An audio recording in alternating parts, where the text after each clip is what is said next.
जी हाँ, नमस्कार दोस्तों, आप देख रहे हैं मनी भोजपुरी न्यूज और मनी भोजपुरी न्यूज में आप सभी का स्वागत है। दोस्तों, आप सभी को बता दूं कि हिट मशीन खेसारी लाल यादव का एक रील वीडियो काफी तेजी से वायरल हो रहा है, जैसे कि आप लोग स्क्रीन पर देख सकते हैं। और इस रील वीडियो को अभी अभी अखिलेश कश्यप के इंस्टाग्राम आईडी से शेयर किया गया है, जैसे कि आप लोग स्क्रीन पर देख सकते हैं। और इस रील वीडियो को उधार धन या इस सॉन्ग पर बनाया गया है।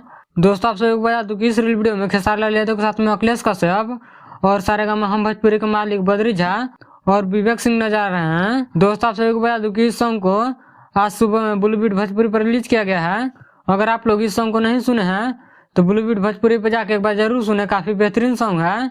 अगर आप लोग इस रील वीडियो को देखना चाहते हैं तो अखिलेश कश्यप के इंस्टाग्राम आईडी से जाकर देख सकते हैं।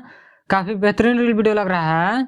इस वीडियो में इतना ही। इस वीडियो के बारे में क्या करना चाहते हैं कमेंट करके जरूर बताएं। और मेरे चैनल पर नए हैं तो चैनल को सब्सक्राइब कर लें, ताकि ऐसे ही हिट मशीन खेसारी लाल यादव से जुड़ी सारी छोटी बड़ी खबरें सबसे पहले देखने के लिए मिले। तो मिलते हैं अगले वीडियो में, तब तक के लिए जय हिंद।